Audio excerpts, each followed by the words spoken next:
नमस्कार विद्यार्थी मित्रांनो, परिवर्तन बाय अर्षद या यूट्यूब चॅनलवर आपल्या सगळ्यांचं स्वागत आहे। आज प्रामुख्याने आपण मराठीमध्ये यूपीएससी करताना या घटकाबद्दल इन डिटेल बोलणार आहोत मित्रांनो। आणि आजचं सेशन हे एवढं कॉम्प्रिहेन्सिव्ह होणार आहे का जेणेकरून मराठी विद्यार्थ्यांसाठी हे वन स्टॉप सोल्युशन आणि रामबाण उपाय ठरणार आहे। एवढं इन डिटेल मध्ये आपण आज या सेशन मध्ये तुमच्या ज्या मनातील विविध शंका कुशंका आहेत त्याच्याबद्दल इन डिटेल बोलणार आहोत। तुमच्या मनात ज्या नेहमी शंका असतात का सर मराठी माध्यमाचे फायदे काय तोटे काय, मराठी माध्यमामध्ये संदर्भ साहित्य कोणते वापरावे, मराठी माध्यमामध्ये ज्या विषयांबद्दल संदर्भ साहित्य उपलब्ध नाही त्या विषयांबद्दल स्वतःचं संदर्भ साहित्य कसं निर्माण करावं त्याच्यावर आपण इन डिटेल बोलणार आहोत। त्याचबरोबर चालू घडामोडी करंट अफेअर्सचा मराठी माध्यमामध्ये आपण कसा अभ्यास करू शकतो यूपीएससी साठी, आणि लास्ट बट नॉट लिस्ट सगळ्यात महत्त्वाचं मराठी माध्यमामध्ये उत्तर लेखनाचं कौशल्य कसं विकसित करावं, या सगळ्या तुमच्या समस्यांबद्दल आज आपण इन डिटेल पाहणार आहोत, इन डिटेल बोलणार आहोत। त्याच्यामुळे आजचं सेशन पूर्ण पहा, शेवटपर्यंत आपण तुमच्या सगळ्या शंकांचं निरसन करणार आहोत जेणेकरून तुम्हाला मराठी माध्यमामध्ये बऱ्यापैकी यूपीएससीची तयारी कशी करावी याच्याबद्दल क्लॅरिटी येईल। पण तत्पूर्वी तुम्हाला सगळ्यांना विनंती आहे का आपण आपल्या परिवर्तन बाय अर्षद या यूट्यूब चॅनलवर नीतिशास्त्र आणि अंतर्गत सुरक्षा या दोन विषयाची in detail free of cost lecture series already पूर्ण अपलोड केलेली आहे, ज्याच्यामध्ये पूर्ण सगळे सिलेबसचे टॉपिक आपण पॉइंट टू पॉइंट बेसिसवर कव्हर केलेत, ते पण PYQच्या सरावासहित। तर तुम्ही नक्कीच त्या दोन्ही लेक्चर सिरीजची लिंक मी कमेंट बॉक्स मध्ये देत आहे, तर तुम्ही त्या लेक्चर सिरीजचा पण नक्की लाभ घ्यावा। तर चला करूया आपल्या आजच्या प्रमुख सेशनला सुरुवात। तर सगळ्यात अगोदर जर आपल्याला मराठी माध्यमाबद्दल यूपीएससी देणाऱ्याबद्दल जर बोलायचं म्हणलं ना विद्यार्थी मित्रांनो, तर मला तुम्हाला एक क्लॅरिटी द्यायची आहे का तुम्ही मराठी माध्यम निवडण्याच्या अटी काय पाहिजे, नाही तर सगळ्यात महत्वाची अट काय का तुम्ही जर मराठीत प्रिपेअर करतायत ना तर तुम्ही ही अट मान्यच करायला पाहिजे। तर काय ती अट, तर सगळ्यात पहिली अट काय मित्रांनो का तुम्ही जेव्हा मराठी माध्यमाची निवड केली आहे किंवा करताय तर त्याच्यात सगळ्यात पहिली गोष्ट काय तर त्याच्यात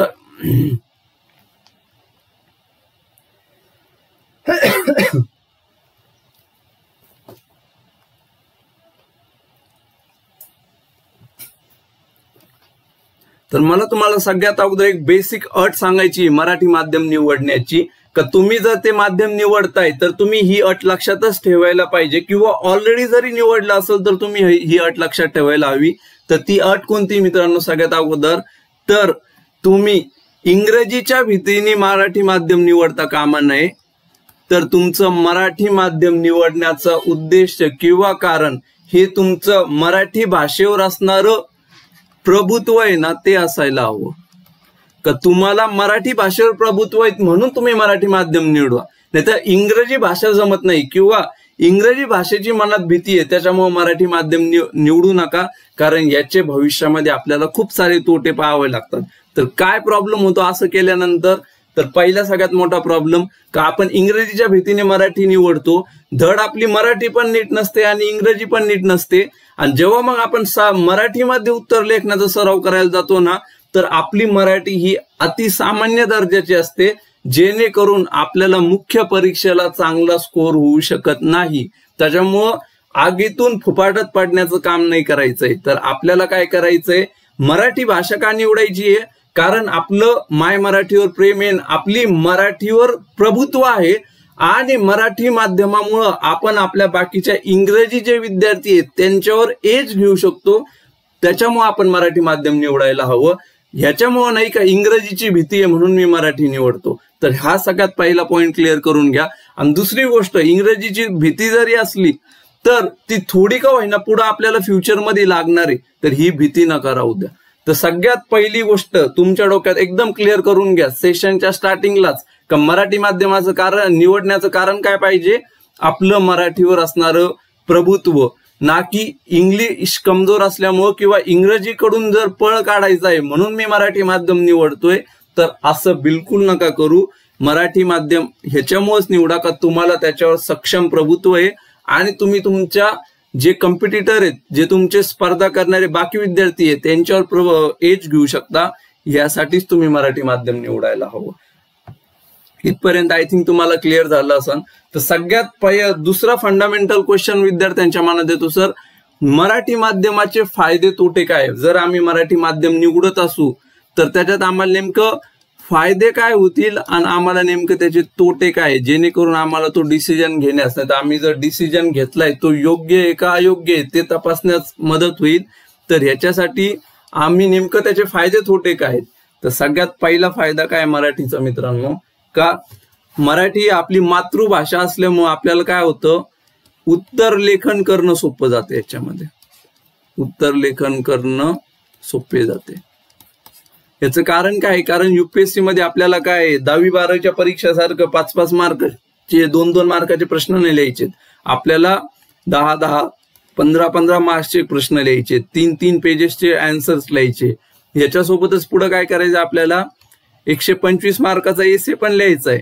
इकडं आपल्याला काय होतंय, 10वी-12वीच्या परीक्षेला 10 मार्काचा एसे नीट लिहिता येत नाही. मग अशा वेळेस जेव्हा 125 मार्काचा एसे लिहायचा म्हणला, तर जर इंग्लिशवर चांगलं प्रभुत्व नसन तर ते लिहिणं खूप जास्त टफ जातं. तर अशा वेळेस आपल्याला मराठीमध्ये फायदा होऊ शकतो. दुसरंच मी जे तुम्हाला मेन मुद्दा सांगतोय का मराठी माध्यमाचा फायदा काय आहे, तर तो म्हणजे निबंधामध्ये मित्रांनो.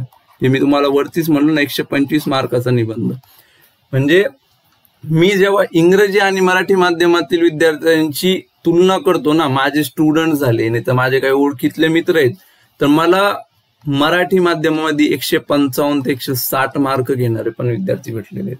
जे नॉर्मली इंग्रजीमध्ये एवढा स्कोर घेणं निबंधामध्ये हे खूप जास्त टफ जातं. तर एक ऑन अँड ॲव्हरेज 120 ते 130 स्कोर असतो मित्रांनो इथं. तर मग काय होतं का, आपली मातृभाषेवर पकड असली ना, आपण प्रभावीपणे जर मराठीत लिहू शकत असतो आणि ते चांगल्या प्रकारे व्यक्त करू शकलो, तर आपल्याला इथं मिनिमम 20 ते 30 मार्क्सची लीड भेटून जाते मित्रांनो. तर हे 2 सगळ्यात मोठे फायदे तुम्हाला मराठी माध्यमामध्ये तयारी करण्याचे. एक तर उत्तर लेखन तुम्हाला सोपं होऊन जातं, दुसरं म्हणजे काय का निबंधामध्ये आपल्याला एज भेटून जाते. आता जसे फायदे आहेत मित्रांनो तसे तोटे पण आहेत. आणि सगळ्यात पहिला आणि प्रमुख तोटा काय मित्रांनो, एकदम म्हणजे मी तुम्हाला बाकीच्या क्लासेसवाल्यांसारखी अशी पॉलिश लावायचा प्रयत्न नाही करणार का, हा काही नाही मराठीमध्ये काहीच चुकीचं नाही, तोटे नाही, तुम्ही बिंदास या मराठी घ्या. क्लासेसवाल्यांना करायचंय कारण त्यांना त्यांचे धंदे, त्यांचा बिझनेस चालवायचा आहे का, जास्तीत जास्त स्टुडंट्सची फसवणूक करून त्यांना मराठी माध्यमाकडून आपल्याकडे आणायचं, त्यांच्याकडून लाखोची फी लुबाडून घ्यायची आणि नंतर त्यांना वाऱ्यावर सोडून द्यायचं. आपल्याला तसं नाही करायचंय. आपल्याला मराठी माध्यमाची प्रॉपर तयारी करायची आहे. तर मला तुमचा ऍज अ मेंटॉर म्हणून माझी ड्युटी आहे का तुम्हाला त्याच्यातले फायदे पण सांगावं, चांगलं पण सांगावं आणि वाईट पण सांगावं, जेणेकरून आपण त्याच्यावर एक कॉम्प्रिहेन्सिव्ह स्ट्रॅटेजी बनवू शकतो. बरोबर आहे का नाही मित्रांनो. तर सगळ्यात पहिला तोटा काय मित्रांनो मराठी माध्यमाचा, संदर्भ साहित्य खूप कमी उपलब्ध आहे. मराठीमध्ये खूप लिमिटेड संदर्भ साहित्य उपलब्ध आहे, कमी. तर यांनी काय होतं मग का, आपण अभ्यासाला गेलो तर वाचनाला काय होतं बऱ्याच वेळा, अरे नेमकं साहित्य काय वाचावं, रेफरन्स बुकच जर आपल्याला आपल्या भाषेमध्ये उपलब्ध नसतील तर आपण तयारी कशी करणार. तर हा एक सगळ्यात मोठा प्रश्न आहे. ह्याच्यावर कशी मात करायची मी पुढच्या आपल्या ह्या चालू सेशन मध्ये तुम्हाला सांगणारच आहे. पण पहिलं सगळ्यात स्ट्रायकिंग गोष्ट काय का, संदर्भ साहित्य कमी उपलब्ध आहे. त्याचबरोबर आपल्याला गायडन्स करणारे जे पण लोक आहेत, जे मेंटोर आहेत ना, त्यांची पण खूप जास्त कमी येतं. म्हणतात ना, जे पण आपल्याला मेंटोरशिप देणार आहेत ना, त्यांची पण खूप कमतरता आहे. आणि त्या कमतरतेमुळे काय होऊन जातं मित्रांनो का, आपण जेव्हा मराठीमध्ये तयारी करतो ना, आपल्याकडे दुसरा काहीच ऑप्शन नाही. एखादा विद्यार्थी जर इंग्लिशमध्ये तयारी करतोय ना, तो पुण्याच्या एखाद्या क्लासमधून गायडन्स घेऊ शकतो. तिथून चांगला नाही भेटला तर तो दिल्लीच्या, हैदराबादच्या, चेन्नईच्या कोणत्याही चांगल्या टॉपच्या क्लासमधून तो गायडन्स घेऊ शकतो. त्याला गायडन्सची कमतरता नाहीये. त्याला जे वाटन ती त्याची शंका क्लिअर करून भेटते त्याच्या ज्या मनच्या आहे मनपसंत मेंटॉर कडून. पण हेच मराठीमध्ये प्रॉब्लेम काय होऊन जातो का, ऑलरेडी मराठीमध्ये मेंटॉरशिप करणारे युपीएससीचे खूप लिमिटेड लोक आहेत. त्याच्यामुळे काय होऊन जातं मित्रांनो, आपल्याला सावत्रपणाची वागणूक भेटायला लागते का, हा ठीक आहे यांना काही ऑप्शनच नाहीये, मग हे कुठं जातील, त्या प्रकारे होऊन जातं. मग तर आपल्याला ते एक मेंटॉरशिपचं खूप मोठा प्रॉब्लेम सहन करावा लागतो इथं प्रामुख्याने. आणि त्याच्या पुढचं जे सगळ्यात प्रमुख गोष्टचा तोटा पाहावा लागतो आपल्याला, ते म्हणजे काय का तुम्हाला जेव्हा आपण म्हणलो ना संदर्भ साहित्य उपलब्ध नाहीये, तर आपल्याला बऱ्याच वेळा काय करावं लागतं, इंग्रजी रेफरन्सेस पाहून त्याचं मराठीमध्ये भाषांतर करावं लागतं मित्रांनो. आणि याच्यामध्ये आपला बराच काय होतो, वेळ जातो आणि आपल्याला एफर्ट्स खूप जास्त घ्यावं लागतात, खूप जास्त कष्ट घ्यावं लागतात मित्रांनो. तर वेळेची आणि एफर्टची जास्त इन्व्हेस्टमेंट करावं लागती. इंग्रजी माध्यमाच्या तुलनेने थोडं जास्त आपल्याला इथं वेळ द्यावा लागतं. कारण काय, कारण ते रेफरन्सेस बघून आपल्याला ट्रान्सलेशन वगैरे करावं लागतं. तर हे प्रमुख तोटे आहेत मित्रांनो. मी तुम्हाला फायदे पण सांगितले, तोटे पण सांगितले. हा, आता ह्याच्यात एक दोन गोष्टी पॉझिटिव्ह काय मित्रांनो, का 2025 पासून जो निर्णय झालाय का MPSC डिस्क्रिप्टिव्ह करायचंय, बरोबर, वर्णनात्मक MPSCचा निर्णय झालाय, बरोबर. तर ह्याच्यामुळे काय झालंय, बरंचसं UPSCचं कंटेंट हे काय झालंय मराठीमध्ये उपलब्ध व्हायला लागले. बरेचशा क्लासेसनी स्वतःच्या नोट्स वगैरे मराठीमध्ये आणायला सुरुवात केली आहे, जेणेकरून येणाऱ्या काही कालावधीमध्ये मराठीमध्ये संदर्भ साहित्याची तरी कमतरता जास्त जाणवणार नाही, अशी अपेक्षा मी व्यक्त करतो. आणि दुसरं म्हणजे काय झालंय का के सागर पब्लिकेशननी बरेचसे रेफरन्स बुक काय केले, ऑलरेडी मराठीमध्ये ट्रान्सलेट करून आणलेले. तुम्ही ते RS शर्माचं पहा, बिपिन चंद्राचं आणलंय, M लक्ष्मीकांतचं आणलंय. तर अशा प्रकारे बरेचसे आपल्याला संदर्भ साहित्य आता मराठीमध्ये ट्रान्सलेटेड फॉर्म मध्ये भेटू राहिलेत. तर अशा प्रकारे आपण संदर्भ साहित्यांचा जुगाड करू शकतो, जरी कमी असला तर. एक तर ट्रान्सलेशन प्लस काही क्लासेसच्या नोट्स उपलब्ध होतील. आणि मी माझ्या या सेशन मध्ये तुम्हाला सांगणारच आहे का ज्या घटकांवर साहित्य उपलब्धच नाही मराठीमध्ये, ते कसं स्वतःचं साहित्य, कसं संदर्भ साहित्य कसं निर्माण करायचं, त्याच्याबद्दल मी तुम्हाला काही गोष्टी सांगणार आहे. तर अशा प्रकारे आपण मराठी माध्यमाचे फायदे काय आणि तोटे काय ते एकंदरीत पाहून घेतले. आता ह्याच्यानंतर मग मला बऱ्याच विद्यार्थ्यांचे मेसेज येतात, कॉल येतात, आणि बऱ्याचशा मराठी विद्यार्थ्यांचं ही शंका असते माझ्यासमोर का सर आम्हाला इंग्लिश जमतच नाही, आणि आम्ही जर फक्त आणि फक्त केवळ आणि केवळ मराठी साहित्य, मराठी संदर्भ साहित्यच वापरलं तर आम्ही UPSC क्लिअर होऊ शकतो का? तर इथं मी तुम्हाला क्लिअरली सांगतो मित्रांनो, नाही, क्लिअर कट नाहीये इथं माझं. मग तुम्ही म्हणता सर तुम्ही तर आम्हाला डिमोटिवेट करताय, तुम्ही तर आम्हाला क्लिअरली म्हणताय का फक्त UPSC संदर्भ साहित्य मराठीमध्ये वाचलं तर आम्ही क्लिअर नाही होणार, तुम्ही तर आम्हाला डिमोटिवेट करताय. मित्रांनो, डिमोटिवेट नाही करत आहे तुम्हाला वास्तविकतेचा आरसा दाखवायचा प्रयत्न करतोय, जे बाहेर तुम्हाला क्लासेसमध्ये कुणी दाखवणार नाही. जे आम्ही अनुभवावरून शिकलोय ना, आणि जे आमच्या एवढ्या टीचिंग एक्सपिरियन्स मधून शिकलोय ते तुम्हाला सांगण्याचा प्रयत्न करणार आहे. तर याचं कारण काय आहे का तुम्ही फक्त आणि फक्त मराठी संदर्भ साहित्य रेफर करून UPSC क्लिअर होऊ शकत नाही, हे जर तुम्हाला समजून घ्यायचं असेल ना याचं कारण, तर मुळात तुम्ही जेव्हा एक गोष्ट प्रामुख्याने समजून घ्यायला पाहिजे का तुम्ही जेव्हा म्हणता ना का मी मराठी माध्यमामध्ये UPSC देणार आहे, याचा नेमका काय अर्थ आहे हे तुम्हाला सगळ्यात अगोदर समजून घ्यायला हवं मित्रांनो. खूप लोकांना याचा काय अर्थ होतो तेच माहिती नाही का मी मराठी माध्यमात UPSC द्यायची म्हणजे मी नेमकं काय होणार आहे त्याच्यामध्ये, याच्याबद्दल खूप लोकांना कल्पना नाहीये. तर काय ती रियालिटी मित्रांनो, तर जेव्हा तुम्ही म्हणता ना का मी मराठी माध्यमाचा स्टुडंट आहे, मी मराठी माध्यमामध्ये UPSC देणार आहे, तर याचा फक्त एवढाच अर्थ निघतो का तुम्ही जेव्हा मुख्य परीक्षा देताल ना मित्रांनो, UPSC ची मेन्स देताल, मुख्य परीक्षा देताल, तेव्हा तुमचं उत्तर लिहिण्याचं माध्यम हे मराठी असणार आहे. उत्तर लिहिण्याचं चे माध्यम मराठी, केवळ मराठी असणार आहे.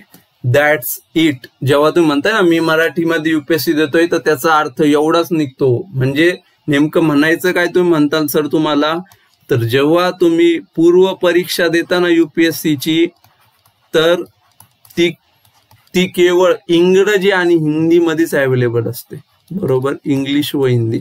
आणि युपीएससीची जर हिंदी तर अशी जबरदस्त ना मित्रांनो, एक वेळची तुम्हाला इंग्लिश सोपी वाटायला लागेल, तर त्याच्यामुळे ते हिंदीचा विषय तर सोडूनच द्या. ती काय आपली बॉलिवूड मधली हिंदी नाही, तर आपण जी घरी बोलतो ती हिंदी नसते. तर मग प्रामुख्याने काय होतं, पूर्व परीक्षा ही केवळ इंग्लिश आणि हिंदीमध्ये. तर त्या मुख्य परीक्षेची जी प्रश्नपत्रिका असते ना मित्रांनो, ती पण केवळ तुम्हाला इंग्रजी व हिंदीमध्येच भेटते. तिथं तुम्हाला मराठी प्रश्न नसतात, इंग्रजी व हिंदी. मग याच्यामुळे अडचण काय होऊन जाते का, माझे बरेचसे विद्यार्थी ज्यांचं मुख्य परीक्षेवर भयंकर कमांड आहे, मुख्य परीक्षाचं त्यांना उत्तर लेखनाचं भयंकर चांगलं कौशल्य आहे, पण अडचण काय होऊन जाते मित्रांनो, का त्यांची इंग्लिश पासून भीती, किंवा त्यांनी इंग्लिश काही वाचलेलंच नसतं, त्यांनी फक्त केवळ आणि केवळ मराठीच वाचलेलं आहे, तर त्यांना इंग्लिश शब्द माहीतच नाही. मग याच्यामुळे अडचण काय होऊन जाते का, जेव्हा तुम्ही पूर्व परीक्षेला जाता किंवा मुख्य परीक्षेला जाता तर आपल्याला प्रश्नच कळत नाही. मग तुम्ही म्हणता असं कसं काय सर, तुम्हाला सिंपल याचं एक्झाम्पल देतो का, तुम्ही इतिहासामध्ये सगळ्यांनी सविनय कायदेभंगाची चळवळ सगळ्यांनी वाचली असेल, बरोबर? कायदेभंग. आता एखाद्या विद्यार्थ्यांनी त्याला प्रिपेअर करताना एकदम प्रॉपरली का सविनय कायदेभंग चळवळीची पार्श्वभूमी काय, त्याची कारण काय, त्याच्यामध्ये काय काय झालं, त्याचे परिणाम काय झाले आपल्या स्वातंत्र्य लढ्यावर वगैरे सगळं इन डिटेल केलंय, त्याला सगळं याचं येतंय. पण जेव्हा तो पूर्व परीक्षेमध्ये जातोय तर त्याला काय दिसतंय का, सिव्हिल डिसओबिडियन्स हा शब्द दिसतोय आणि त्याच्याशी रिलेटेड एक शब्द आलेला म्हणजे क्वेश्चन आलेला दिसतोय. याने अडचण काय होतीये का, त्याला सविनय कायदेभंग पूर्ण प्रकारे माहिती आहे, पण त्याला सिव्हिल डिसओबिडियन्सचा अर्थच माहिती नाहीये. आणि अशा वेळेस जर प्रश्नच कळाला नाही तर तुमचा अभ्यास किती चांगला असू द्या, तर आपण उत्तर लिहू शकणार आहे का त्याचं, नाहीतर आपण प्रिलिम्स मध्ये त्याचं उत्तर देऊ शकणार आहे का अचूकपणे. मग याच्यामुळे काय होतं का, इंग्लिशची काही व्होकॅब्युलरी नसल्यामुळं, इंग्लिशचं थोडं जरी ज्ञान नसल्यामुळं बऱ्याचशा मराठी विद्यार्थ्यांची प्रिलिम्सच निघत नाही. कारण काय, प्रश्न इंग्लिश मध्ये असतो, प्रश्नच कळत नाही, अभ्यास किती पण असू द्या, प्रश्न कळल्यामुळे उत्तर बरोबर येत नाही आणि त्याच्यामुळे प्रिलिम्स क्लिअर होत नाही, सिलेक्शन होत नाही. एवढी मोठी अडचण म्हणून भेटते मित्रांनो. आणि हे कशामुळे होतं, फक्त आणि फक्त मराठी संदर्भ साहित्य वाचल्यामुळे. तर आपल्याला मग ह्याच्यामध्ये काय करायचंय का, आपल्याला ह्या विळख्यातून बाहेर पडायचंय, आपल्याला चांगला अभ्यास करायचा आहे मराठीमधून, पण त्याचबरोबर आपल्याला एक्झाम पण क्लिअर करायची. आपल्याला त्या कॅटेगरीतल्या विद्यार्थ्यांमध्ये नाही जायचंय का, अभ्यास तर खूप भारी केलाय पण फक्त प्रश्न न कळल्यामुळे आपल्याला त्याचं उत्तर लिहिता नाही आलंय किंवा आपली प्रिलिम्स क्लिअर होण्यापासून राहिलीय, तर आपल्याला त्या कॅटेगरीमध्ये जायचंय. तर मग ह्याच्यासाठी तुम्ही म्हणता सर आम्ही नेमकं काय करायला हवं, तर ह्याच्यासाठी तुम्हाला एक गोष्ट सांगतो मित्रांनो, आपल्याला इंग्रजी व मराठी मधला सुवर्ण मध्य काढायचा. मग तुम्ही म्हणता सर तुम्ही पण आम्हाला जर इंग्रजी सगळं रेफर करायला सांगताल तर मग आम्ही तुमचं सेशन का पाहतोय, नाही तर आम्ही मराठी माध्यमात तयारी काय करतोय ना, याच्यासाठी नेमकी मराठी माध्यम का निवडलं पाहिजे, तुम्ही पण बाकीच्या क्लासेसवाल्यांसारखं आम्हाला फसवायचं काम करताय. तर मित्रांनो मी तुम्हाला काय म्हणलोय का, इंग्रजी व मराठी माध्यमातील सुवर्ण मध्य काढायचं आपल्याला. मी तुम्हाला इंग्रजी फक्त रिसोर्सेस वापरा हे नाही सांगणार, पण थोडं फार तरी वापरा हे तर नक्की सांगणार. कारण ह्याचं कारण मी तुम्हाला मागच्या स्लाइडवर नाही तर ह्याच्यामध्ये क्लिअरली सांगितलंय का, फक्त इंग्रजी शब्द न कळल्यामुळं आपल्याला युपीएससी पासून, युपीएससीच्या यशापासून लांब राहावं लागू शकतं, नाहीतर आपल्याला 2 ते 3 हे एक्स्ट्रा अटेम्प्ट द्यावा लागू शकतात. मग काय हा नेमका सुवर्ण मध्य, तर तुम्ही जो पण तुमचा एकंदरीत अभ्यास करताय ना, एकंदरीत वेळेचा, त्याच्यात काय करायचं मित्रांनो, त्याला 80-20 मध्ये डिवाइड करायचं. तर तुमचा 80% जो वेळ आहे ना, ते तुम्ही काय करा, तुमचं मराठी संदर्भ साहित्य वाचा इन डिटेल. तुम्हाला जे वाचायचं ते, याच्यातून काय होईल, तुम्हाला एकतर कन्सेप्च्युअल क्लॅरिटी भेटन आणि त्याचबरोबर तुम्हाला तुमचं मराठी भाषेत उत्तर कसं लिहायचं त्याच्याबद्दल तुम्हाला सगळे पॉइंट भेटून जातील या 80% वेळामध्ये. आणि उरलेला जो तुमचा 20% वेळ आहे ना, त्याच्यामध्ये काय करायचं, 2 गोष्टी करायचे. एकतर जे संदर्भ साहित्य मराठी आणि इंग्लिश दोन्हीमध्ये उपलब्ध आहेत ना, फॉर एक्झाम्पल एम लक्ष्मीकांत झालं, ते मराठीमध्ये आणि इंग्लिशमध्ये दोन्हीकडे उपलब्ध आहेत. मग असं वेळेस काय करायचं, थोडा जास्त खर्च होईल पण काय करा, ते दोन्ही लँग्वेज मधले संदर्भ साहित्य घेऊन या तुम्ही. तर तिथं मग काय करताय का, तुम्ही तुमचं मराठी मधलं जेव्हा एम लक्ष्मीकांत वाचताना तेव्हा इंग्लिश मधलं के सागरचं एम लक्ष्मीकांत उघडून पाहायचं. तर त्याच्यात काय होईल, तुम्हाला एकदम लाईन टू लाईन ट्रान्सलेशन दिलेलं आहे, तर तुम्हाला लगेच तिथं फॉर एक्झाम्पल गव्हर्नरचं विवेक अधिकार हे तुमच्या के सागरच्या त्या एम लक्ष्मीकांत मध्ये दिलेलं आहे. तर आता फक्त तुम्हाला विवेक अधिकारावर तिथं क्वेश्चन नाही येणार आहे. तुम्हाला तिथं क्वेश्चन कसं आहे, कशावर येणार आहे, डिस्क्रेशनरी पॉवर ऑफ गव्हर्नर ह्याच्यावर क्वेश्चन येणार आहे. तर तुम्ही लगेच काय करायचं का जे ओरिजिनल एम लक्ष्मीकांत आहे ना ते उघडून घ्यायचं आणि जिथं तुम्हाला लिहिलेलं इथं का राज्यपालाचे विवेक अधिकार बरोबर हा शब्द तिथं तुम्ही वाचताय तिथं लिहिलेला आहे. तर लगेच तुम्ही काय करायचं तिथं कंसामध्ये त्या एम लक्ष्मीकांत मध्ये जाऊन पाहायचं का इथं प्रतिशब्द काय दिलेला आहे, डिस्क्रेशनरी पॉवर ऑफ गव्हर्नर बरोबर. तर लगेच तुम्ही काय करायचं तिथं तो प्रतिशब्द लिहून काढायचा तुमच्या त्या रेफरन्स बुक मध्ये जसाचा तसा. आता याच्यानंतर काय होऊन जाईल का जेव्हा तुम्ही परत तुमच्या त्या रेफरन्स बुक मधला हा शब्द वाचायला घेताल ना तर तुम्हाला हा इंग्लिश शब्द पण अवगत होऊन जाईल.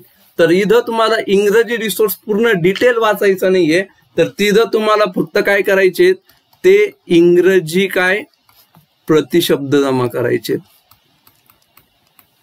बरोबर. हा पहिला मार्ग आहे का तुम्ही डायरेक्ट तुमच्या संदर्भ ग्रंथातून असे इंग्रजी शब्द शोधू शकता जे तुम्हाला झालेत. आणि दुसरा मार्ग काय, सरळ जर तुम्हाला त्या संदर्भ साहित्य मध्ये भेटत नसेल काही इंग्रजी शब्द वगैरे तर तुम्ही सरळ काय करा का गुगलवर टाकून द्यायचं का ह्या मराठी शब्दासाठी इंग्रजी शब्द काय, तुम्हाला लगेच गुगलवर त्याचा इंग्रजी प्रतिशब्द भेटून जाईल.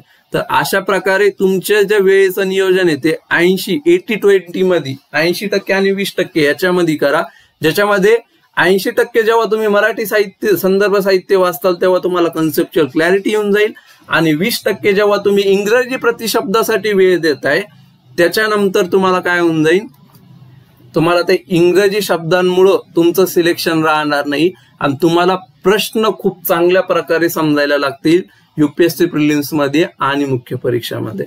आय थिंक तुम्हाला इथपर्यंत चांगल्या प्रकारे क्लॅरिटी येऊन गेली असेल. आता याच्या पुढे जो सगळ्यात महत्वाचा मुद्दा बऱ्याच लोकांना बऱ्याच विद्यार्थ्यांना प्रश्न पडतो का सर आम्ही स्वतःच्या टॉपिक वाईज नोट्स कशा बनवाव्या, बरोबर आहे का नाही, प्रत्येक टॉपिकवर आमच्या नोट्स कशा असाव्यात. आणि त्याचबरोबर तुम्ही जेव्हा प्रिपरेशन स्टार्ट करताना तुम्हाला एक खूप मोठी गोष्ट प्रकर्षाने जाणवायला लागेल मित्रांनो का बऱ्याचशा विषयांवर किंवा बऱ्याचशा टॉपिक्सवर मराठीमध्ये संदर्भ साहित्यच नाही. बरेचसे लोक तुम्हाला स्वतःच्या क्लासेसमध्ये जॉईन करून घेण्यासाठी खूप अशा बडाया मारतील का मराठी साहित्य उपलब्ध आहे, तर आम्ही तुम्हाला खूप दर्जेदार मराठी साहित्याच्या संदर्भ साहित्यामधल्या नोट्स देऊ. काही नाही मित्रांनो, तुम्हाला उल्लू बनवायचं काम चाललंय तिथं. बेसिकली जनरली मराठीमध्ये तुम्हाला सावत्रपणाची वागणूक देऊन कुणीच क्वालिटी मटेरियल देत नाही.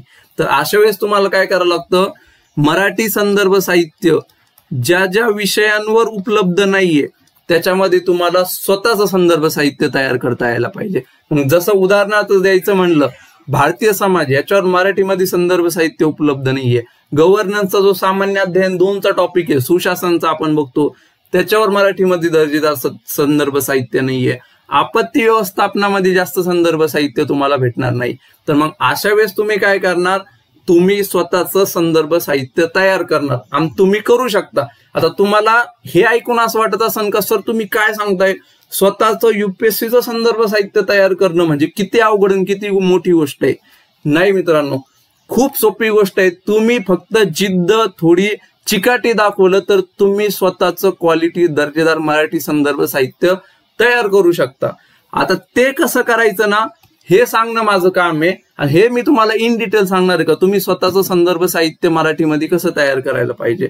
तर एकदम सोपी गोष्ट करायची याच्यामध्ये, तर जो पण तुम्हाला सिलेबसमध्ये टॉपिक दिलाय ना मित्रांनो, फॉर एक्झाम्पल कास्ट सिस्टम, जाती व्यवस्था हा सिलेबस मधला एक घटक दिलेला आहे, बरोबर, सिलेबस मधला एक पॉइंट येतो.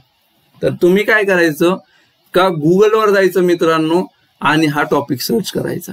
आता त्याच्यात एक गोष्ट तुम्हाला अजून ऍड करून सांगतो का आपल्या अभ्यासक्रमाचे टॉपिक गुगलवर सर्च करणं ही पण एक कला आहे, हे पण स्किल आहे. असं रॅन्डमली काही पण सर्च करून आपल्याला मनासारखे परिणाम भेटत नाही. तर इथं काय करायचं, तुम्ही प्रत्येक वेळेस तुम्ही फक्त तो रॅन्डमली तो टॉपिक सर्च नाही करायचा, तर तुम्ही सर्च करताना काय करायचं का तो टॉपिक टाकायचा आणि त्याच्या पुढे युपीएससी असं लिहायचं. जसं की जर मला कास्ट सिस्टम हा टॉपिक जर सर्च करायचा असेल तर मी काय करण, कास्ट सिस्टम हे लिहिल आणि त्याच्या पुढे काय टाकून देईल, UPSC. यांनी काय होईल का तुम्हाला सगळ्या जगाचे ते कास्ट सिस्टम वरचे जे आर्टिकल्स अवेलेबल आहे ते नाही येणार, जे आपल्या UPSC ला रेलेव्हंट 3 ते 4 आर्टिकल आहेत ना तेच तुम्हाला समोर येतील, जेणेकरून तुमचा वेळ वाचन का कोणतं महत्वाचं, कोणतं कामाचं, कोणतं बिगर कामाचं हे आपल्याला सॉर्ट करण्यासाठी खूप जास्त हेल्प होऊन जाईल. तर मग अशा वेळेस काय करायचं का तुम्ही जेव्हा मग कास्ट सिस्टम UPSC अशा प्रकारे एखादी गोष्ट सर्च करताना तर तुम्हाला प्रामुख्याने काय होईल, जे 3-4 टॉपचे क्लासेस आहेत ना त्याच्या नोट्स त्या टॉपिक वरती भेटून जातील. जसं का तुम्ही कास्ट सिस्टम UPSC टाकलं सर्च करून, आता पण सर्च करून पहा, तुम्हाला दृष्टी आयत झालं, GS स्कोअर झालं, बाकीचे फोरमचे नाही तर व्हिजनचे जे पण रिलेटेड डॉक्युमेंट्स असतील नाही तर जे पण आर्टिकल असतील ना ते तुमच्या समोर येतील.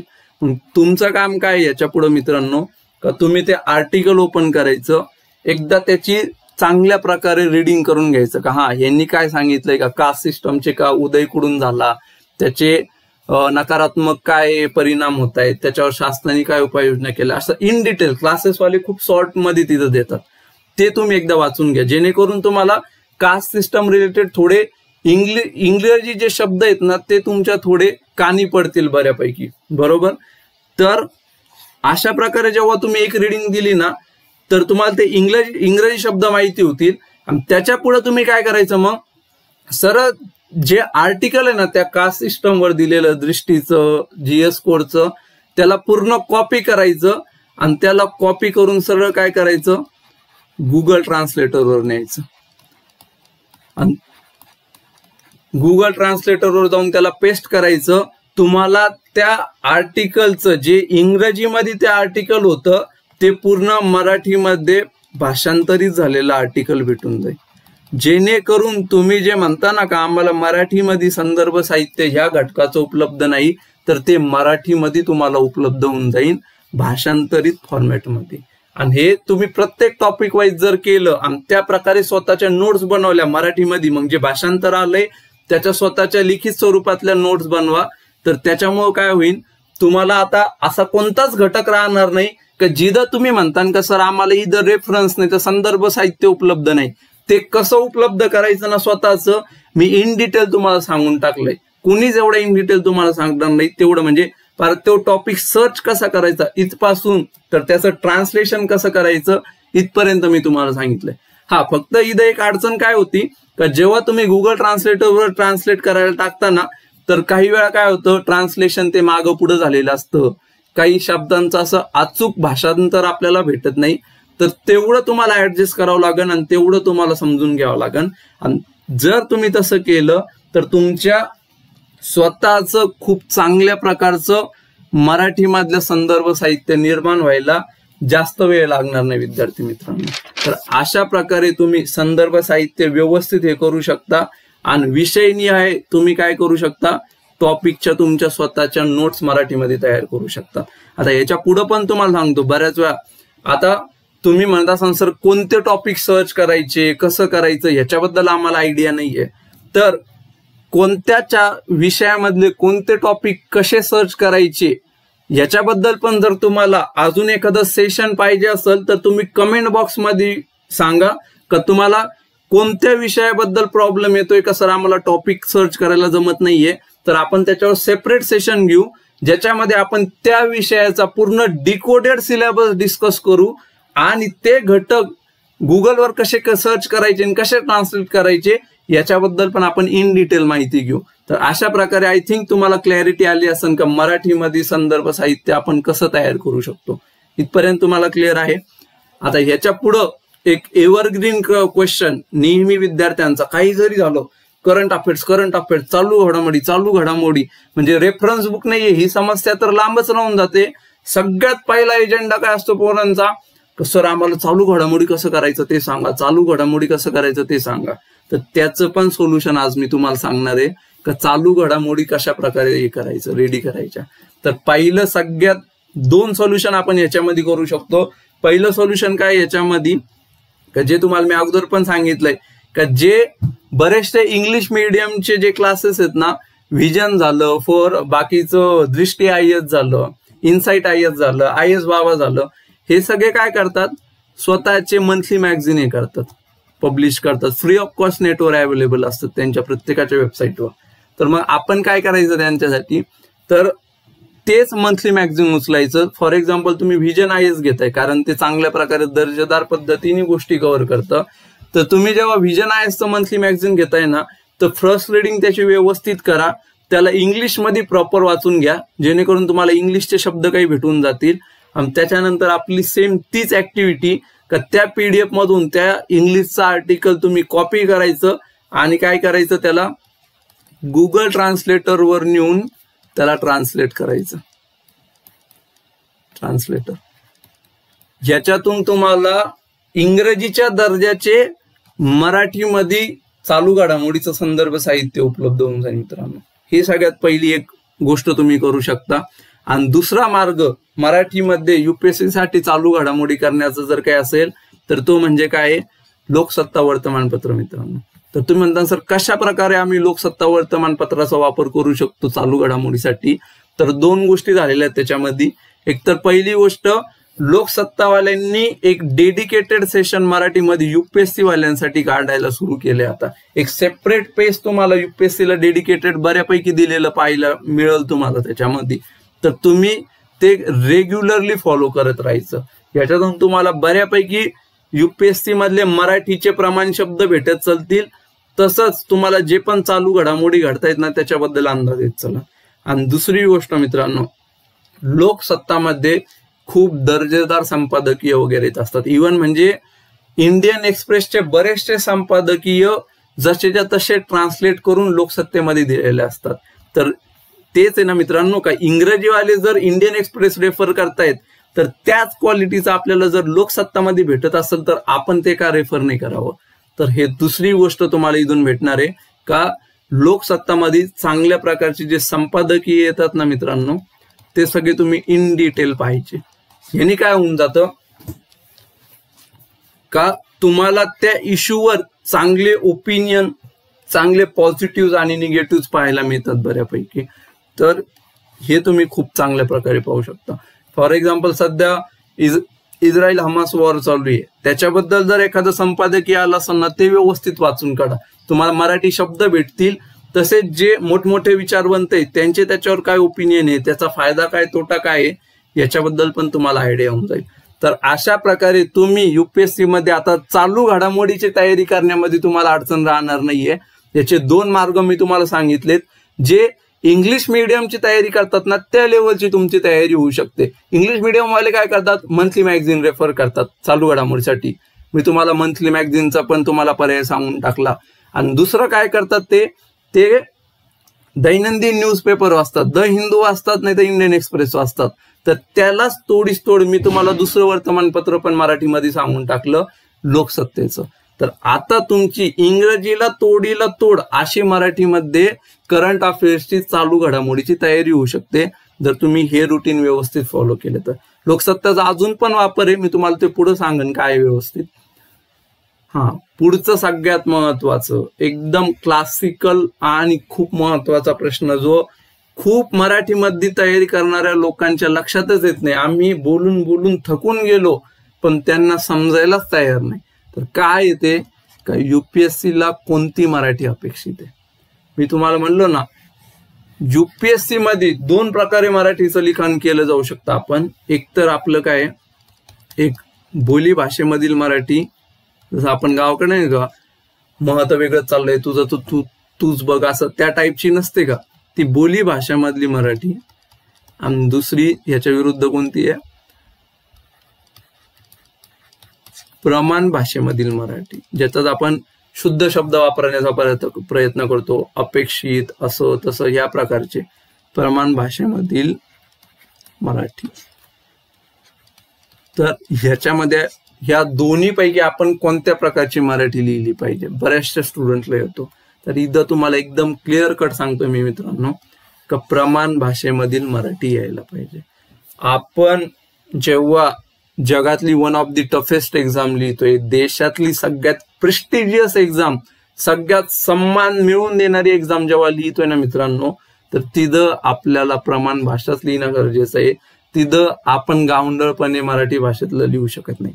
याचं कारण काय आहे का, जेव्हा आपण प्रमाण भाषेमध्ये लिहितो तर त्याला एक चांगले वाद प्रतिवाद असतात, त्याला आर्ग्युमेंट्स असतात. पण ते जर आपण गावंढळ भाषेमध्ये लिहायला गेलो तर ते युपीएससीचा पेपर नाही वाटणार, ती युपीएससीची आपली उत्तरपत्रिका नाही वाटणार, तर ते एखाद्या चौपाटीवरच्या एखाद्या टपरीवरच्या गाव गप्पा वाटायला लागतील मित्रांनो. तर याच्यामुळं आपल्याला काय करायचंय, प्रमाण भाषेवर अधिकाधिक भर द्यायचा आहे. तुम्ही स्वतः काय करा, तुम्ही एक तुमचं काहीतरी प्रमाण भाषेमध्ये लिहा आणि एक आपलं नॉर्मल रुटीन भाषेमध्ये लिहा आणि स्वतः वाचून पहा. तुम्हालाच ते आपल्या जी बोली भाषा रुटीन भाषेमधलं जे लिखाण आहे ना, तुम्हालाच असं वाटण का हे असं काय लिहिलंय मी, तसं नको होऊ देऊ. मग आता तुम्हालाच तुमचं लिहिलेलं एवढं वाईट वाटणार असेल तर जो एक्झामिनर आहे, जो ऑलरेडी 30-40 वर्षापासून मराठीमध्ये काम करतोय, मराठी साहित्यामध्ये त्यांनी काहीतरी केलेलं आहे, आणि तो तुम्हाला तुमचं ते पेपर वाचायला गेला तर तो तुम्हाला उभा तरी करणार आहे का तिथं? तर त्याच्यासाठी आपण काय करायला पाहिजे, प्रमाण भाषेमधील मराठीचा उपयोग करायला पाहिजे उत्तर लिहिण्यामध्ये. मग आता ह्याच्या पुढं पण तुमचा प्रश्न उभा राहील का, सर मग आम्हाला तर प्रमाण भाषेमधील मराठी येत नाही, मग आम्ही ते प्रमाण भाषेमधील मराठी तयार करण्यासाठी, निर्माण करण्यासाठी काय करावं? तर त्याचं देखील आपल्याकडे सॉल्युशन आहे. मी तुम्हाला म्हणलो ना, आजचं सेशन खूप जास्त कॉम्प्रिहेन्सिव्ह राहणार आहे. याच्यानंतर तुम्हाला कोणत्याही तुमच्या मनात प्रश्न राहणार नाहीये. एकदम तुम्हाला क्रिस्टल क्लिअर, एकदम बर्फाप्रमाणे एकदम क्लॅरिटी येणार आहे, स्वच्छप्रमाणे. तर युपीएससी साठी प्रमाण मराठी तयार करायची असेल ना, तर ह्याचे प्रामुख्याने 2 मार्ग आहेत. तुम्ही 2 प्रकारे प्रमाण मराठी तयार करू शकता. तर तुम्ही म्हणता सर कशा प्रकारे, नेमकं काय करायला पाहिजे आम्ही? तर 2 प्रकार आहेत ते. पहिलं सोल्युशन तुम्हाला सांगतोय मी. पहिलं सोल्युशन काय असेल का मित्रांनो, एक मराठीचा चांगला शब्दसंग्रह बनवायचा. तुम्ही म्हणता नेमकं काय करायचं ह्याच्यामध्ये? तर प्रत्येक विषयामध्ये जे महत्वपूर्ण शब्द असणार आहेत ना मित्रांनो, त्यांची एक यादी तयार करायची. आणि तुम्ही जर व्यवस्थित जर करायला गेले ना मित्रांनो, तर जर सगळे जरी युपीएससीचे तुमचे निबंधापासून 4 GS पर्यंतचे जरी सगळे शब्द मिळवले ना, तर हार्डली 500 शब्द आहेत मित्रांनो. एवढे 500 शब्द जरी तुम्ही केलं, दॅट्स इनफ. त्याच्या पलीकडे तुम्हाला काहीही करण्याची गरज नाहीये. हे 500 शब्दच परत परत फिरत असतात. आता मीच आपल्या युट्यूब चॅनलवर जेव्हा नीतिशास्त्राचं मराठीमधून फ्री ऑफ कॉस्ट पूर्ण डिटेल लेक्चर सिरीज घेतले मित्रांनो, तर त्याच्यात हार्डली 60 ते 70 शब्द आहेत का जे परत परत फिरत असतात इकडून तिकडं. तेच अभियोग्यता, अभिवृत्ती, भावनिक बुद्ध्यांक, प्रामाणिकपणा, एकात्मता, सचोटी, हे शब्द आहे का जे परत परत फिरणारे मित्रांनो. तर ह्या शब्दावर जर तुम्ही कमांड आली आणि हे प्रमाण शब्द जर तुम्ही त्याच्यावर प्रभुत्व मिळवलं, तर आपोआपच हे जेव्हा तुम्ही मराठी शब्द तुम्ही तुमच्या उत्तरामध्ये लिहायला जाताल ना, तर तुमची भाषा आपोआपच ही प्रमाण मराठी भाषा वाटायला लागेल. तर अशा प्रकारे आपल्याला विषयनी आहे काय करायचंय, शब्दांची यादी करायची आहे. आणि हार्डली असे 500 शब्द जरी तुमच्याकडे येऊन गेले ना, तुम्हाला मराठीमध्ये दर्जेदार लिखाण करण्यापासून कोणीही रोखू शकत नाही. ते मोर दॅन इनफ आहे. दुसरं काय आहे, जे मी तुम्हाला म्हणलो होतो, अगेन लोकसत्ता पेपर वाचा. कारण पेपरची, वृत्तपत्राची, वर्तमानपत्राची भाषा ऑलरेडी खूप चांगली असते. आणि ते म्हणतात ना, आपण ज्या प्रकारे जे ग्रहण करू त्याच प्रकारे आपण बाहेर प्रोड्यूस करू शकतो, नाही तर त्याच प्रकारचे आपण असू शकतो. तर सेम तसंच आहे भाषेच्या बाबतीत पण. जर आपण चांगले चांगले शब्द ग्रहण केले, चांगले शब्द वाचले, ऐकले, ते आपल्या डोळ्याखालून गेले ना, तर आपापच आपल्या लिहिण्यामध्ये पण चांगले प्रमाण मराठी भाषेतले शब्द येऊ शकतात.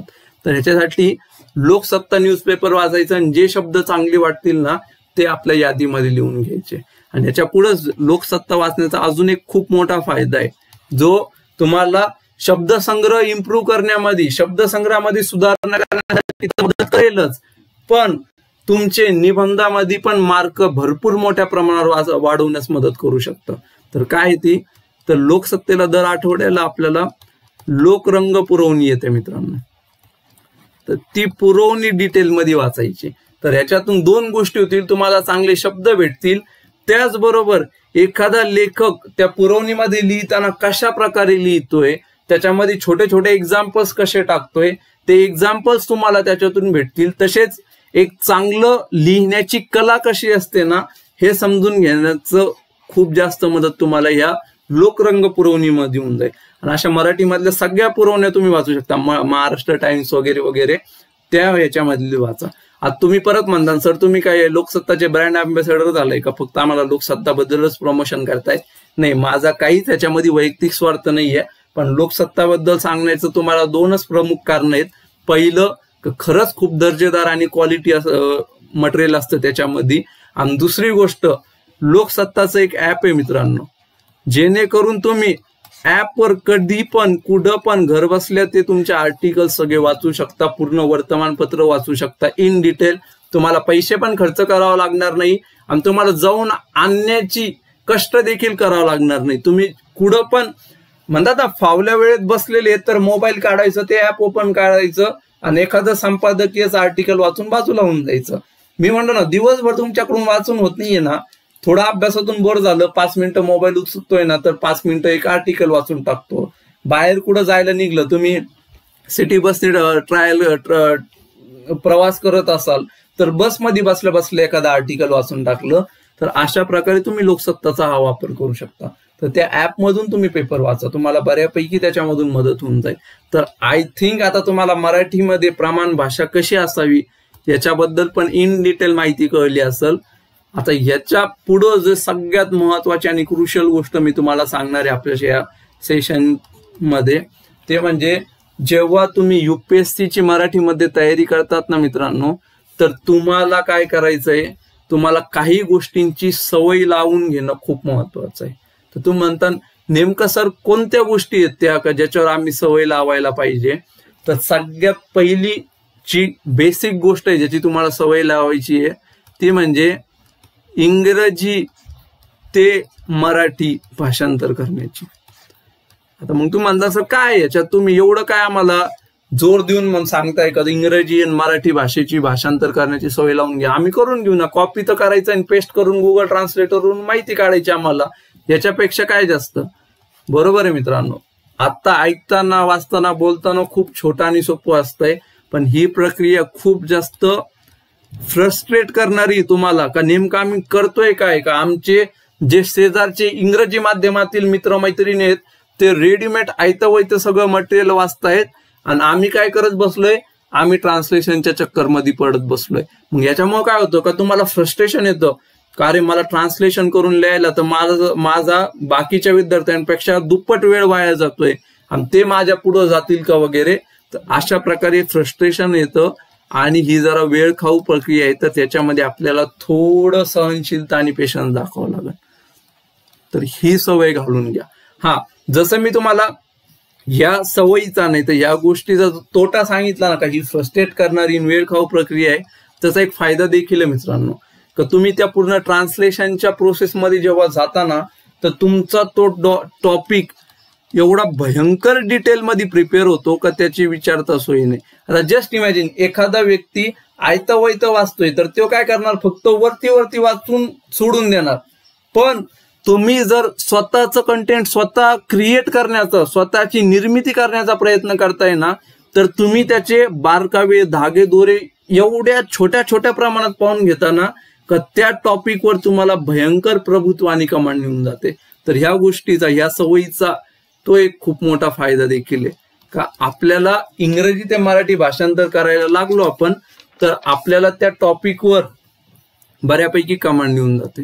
त्याच्या पुढचं काय, दुसरी गोष्ट, दुसरी सवय सिलेबसचं कंटिन्यू वापर करत राहायचा. आता तुम्ही म्हणता सर हे तर सगळेच टॉपर सांगताय, तुम्ही काय वेगळं सांगताय? मी याच्या पुढे जाऊन सांगतोय, डिकोडेड सिलेबसचा बऱ्यापैकी हे करत राहायचं. आता म्हणता सर हे काय असतं डिकोडेड सिलेबस वगैरे?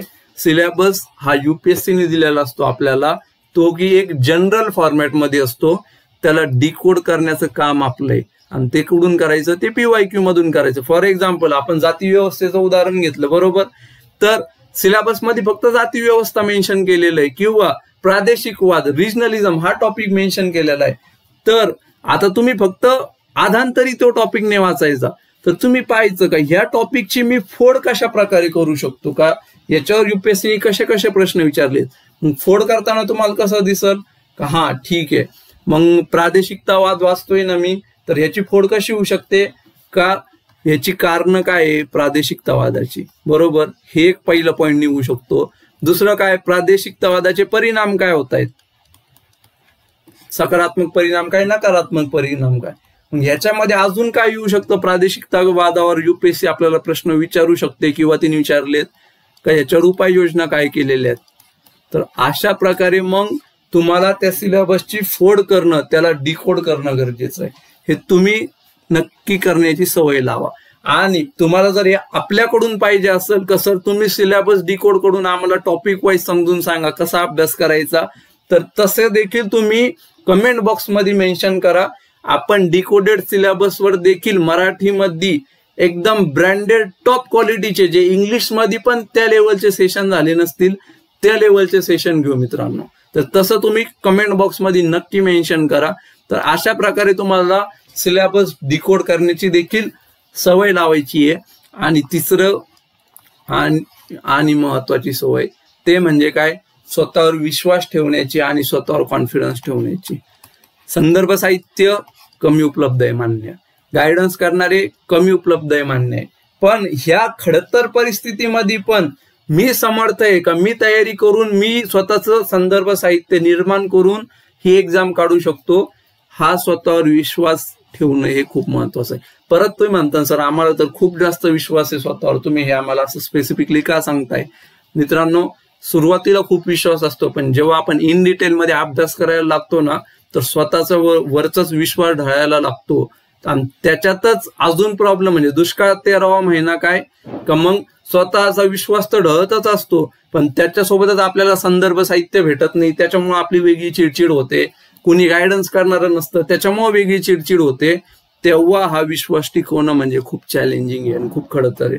तर ते तुम्हाला करायचंय. तर अशा प्रकारे संदर्भ साहित्य तुम्ही तुमचं तयार करण्याचा प्रयत्न करा आणि गायडन्स मी तुम्हाला प्रोव्हाइड करायचा प्रयत्न करील. मी माझं टेलिग्राम ग्रुपची लिंक, मोबाईल नंबर हे सगळं कमेंट बॉक्समध्ये नाही तर डिस्क्रिप्शन बॉक्समध्ये दिलेलं आहे तुम्हाला. तिथून तुम्हाला मराठीमध्ये युपीएससी तयारी करताना काही जरी अडचण येत असेल, डायरेक्ट माझ्याशी कॉन्टॅक्ट साधा. आपण त्याच्यावर इन डिटेल डिस्कशन करून तुमच्या ज्या पण शंका कुशंका आहे त्याच्यावर प्रॉपरली सगळं डिस्कस करू, पूर्ण वेळ देऊन चांगल्या पद्धतीने. आय थिंक तुमच्या मनात जे पण मराठीबद्दल शंका कुशंका होत्या त्या बऱ्यापैकी क्लिअर झालेल्या आहेत. आता याच्या पुढे मी एक सिरीज सुरू करणार आहे ज्याच्यामध्ये तुम्हाला वेगवेगळे विषय आणि त्याचे मराठीमधले संदर्भ साहित्य काय आणि त्या विषयांना आपण कशा प्रकारे सामोरं जायला पाहिजे. फॉर एक्झाम्पल इतिहास विषयाचं मराठीमधलं काय काय संदर्भ साहित्य आहे आणि त्याला संदर्भ साहित्यासोबत आपण त्याची तयारी कशा प्रकारे करावी, असे मी वेगवेगळे सेशन्स घेणार आहेत. तर तुम्हाला कोणत्या विषयाबद्दल संदर्भ साहित्य पाहिजे आणि सेशन्स पाहिजे त्याच्याबद्दल मला इन डिटेल सांगा कमेंट बॉक्समध्ये.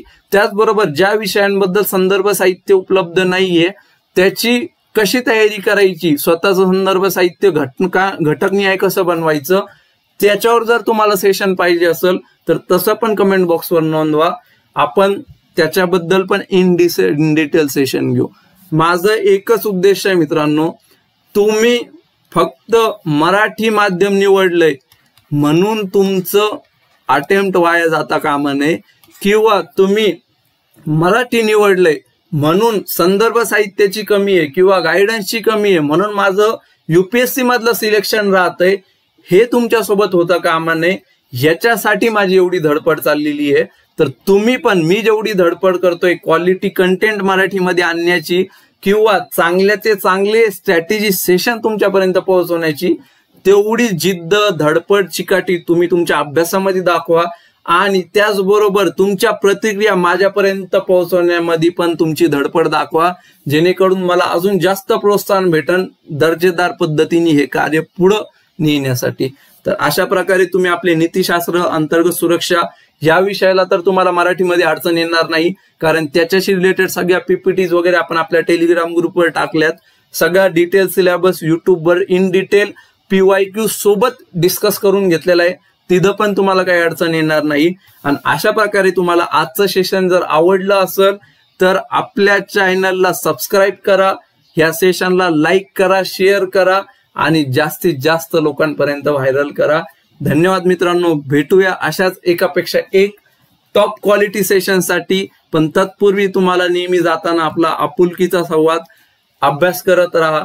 त्याच्यापेक्षाही महत्वाचं काय, कॉन्फिडंट राहा. आणि त्याच्यापेक्षाही सर्वात महत्वाचं काय का, आपल्या दर्जेदार क्वालिटी लेक्चर सिरीज पाहिल्यानंतर काय, मस्त चेहऱ्यावर स्माइल आणून आनंदित राहा. भेटूया मित्रांनो पुढच्या दर्जेदार स्ट्रॅटेजी सेशन मध्ये. धन्यवाद.